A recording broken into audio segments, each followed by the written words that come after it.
Good morning dear students. बेटा आज हम बायोलॉजी का क्लास 10th का पार्ट 6 जैव प्रक्रम शुरू करेंगे। पहला प्रश्न देखते हैं, प्रकाश संश्लेषण क्या है?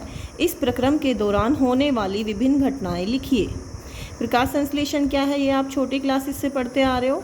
स्वपोषी जीव यानी हरे पौधे कार्बन डाइऑक्साइड, जल तथा सूर्य के प्रकाश तथा क्लोरोफिल की उपस्थिति में अपना भोजन स्वयं बनाते हैं, इसे हम प्रकाश संश्लेषण कहते हैं। अब जो चीज़ें हमने यहाँ मेंशन करी हैं वही हम इक्वेशन में लिखेंगे। कार्बन डाइऑक्साइड यानी CO2 जमा जल लिखा है हमने यानी H2O। क्लोरोफिल और सूर्य का प्रकाश हम एरो के ऊपर लिखेंगे क्योंकि इनकी उपस्थिति में ये अभिक्रिया होती है। और ग्लूकोज बनता है, इससे जो भोजन बनता है ये उसका सूत्र है ग्लूकोज। ये वैसे अलग से भी एग्जाम में पूछ लेते हैं। C6H12O6 प्लस 6O2 प्लस जल इस प्रक्रिया में निकलते हैं। एक तो ये लिखने का तरीका आपको अच्छे से आना चाहिए। जैसे आप ग्लूकोज का सूत्र लिख रहे हो तो किस तरीके से लिखना है, C कैपिटल 6 नीचे H12O6, ये ग्लूकोज का सूत्र है ग्लूकोज। तो आधे बच्चों का लिखने का तरीका इसका बहुत गलत होता है, वो इस तरीके से लिखते हैं C6H12O6, ये गलत तरीका है। ये तरीका ठीक है, इस तरीके से आपने लिखना है। और कई बच्चे जैसे ये OH ये लेटर हमेशा कैपिटल होते हैं, कई बच्चे इनको स्मॉल भी लिख देते हैं, ये भी गलत है आपका तरीका। तो ये इसको सही तरीके से ही लिखना होता है, तभी उसमें आपको फुल मार्क्स मिलेंगे। अब हम देखते हैं प्रकाश संश्लेषण के दौरान क्या घटनाएं होती है। सबसे पहली घटना क्लोरोफिल। ये क्लोरोफिल कहाँ पाया जाता है? जो हरी पत्तियाँ होती हैं उनके अंदर ये क्लोरोफिल पाया जाता है। ये एक पिगमेंट होती है क्लोरोफिल। तो क्लोरोफिल द्वारा सूर्य के प्रकाश को अवशोषित करना। सबसे पहले जो सूर्य का प्रकाश है ये क्लोरोफिल उसको अपने अंदर अवशोषित कर लेते हैं, ये पहला स्टेप है। दूसरा स्टेप प्रकाश ऊर्जा को रासायनिक ऊर्जा में रूपांतरित करना। अब जो ये प्रकाश ऊर्जा ली है उसको वो रासायनिक ऊर्जा में रूपांतरित कर देते हैं। दूसरे स्टेप में रासायनिक ऊर्जा में रूपांतरित करना तथा जल अणुओं का हाइड्रोजन तथा ऑक्सीजन में अपघटन। जो जल के अणु हैं उनका विघटन हो जाता है हाइड्रोजन और ऑक्सीजन में। लास्ट स्टेप है कार्बन डाइऑक्साइड का कार्बोहाइड्रेट में अपचयन।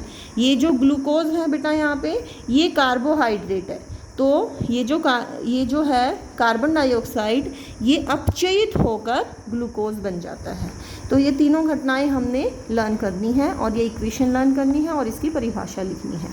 नेक्स्ट क्वेश्चन हम समझते हैं, ये भी बहुत इंपॉर्टेंट है। रंध्र किस प्रकार खुलते और बंद होते हैं? पत्ती की सतह पर जो सूक्ष्म छिद्र होते हैं उन्हें रंध्र कहते हैं। ये हमने 9th क्लास में भी पढ़ा है। पत्ती की सतह पर छोटे छोटे छिद्र होते हैं, इन्हें हम रंध्र कहते हैं। रंध्र के क्या कार्य होते हैं हमने ये भी पढ़ा 9th क्लास में। गैसों का आदान प्रदान करना और वाष्पोत्सर्जन, ये 2 कार्य होते हैं रंध्र के। तो यहाँ हम पढ़ेंगे कि ये खुलते और बंद किस प्रकार होते हैं। मतलब प्रकाश संश्लेषण के लिए गैसों का आदान प्रदान रंध्रों के द्वारा ही होता है। रंध्रों का खुलना और बंद होना द्वार कोशिकाओं का कार्य है। ये द्वार कोशिकाएं क्या होती हैं ये देखिए बेटा, ये डायग्राम यहाँ पे बना रखा है। ये द्वार कोशिकाएं हैं और ये खुला रंध्र है। ये कैसे होता है ये हम सीखेंगे। रंध्रों का खुलना पहले हम सीखते हैं। जब जल द्वार कोशिकाओं के अंदर जाता है तब वे फूल जाती हैं और रंध्र का छिद्र खुल जाता है। देखिए बेटा ये बीन शेप की होती हैं द्वार कोशिकाएं। जब जल कोशिकाओं के अंदर जाता है, जल जब इनके अंदर जाता है तो ये फूल जाती हैं और ये खुला रंध्र है, ये फूली हुई कोशिकाएं हैं। ये इसे हम बोलते हैं खुला रंध्र, खुला रंध्र। और ये क्या है? द्वार कोशिकाएं। क्या है? द्वार कोशिकाएं। द्वार कोशिकाएं।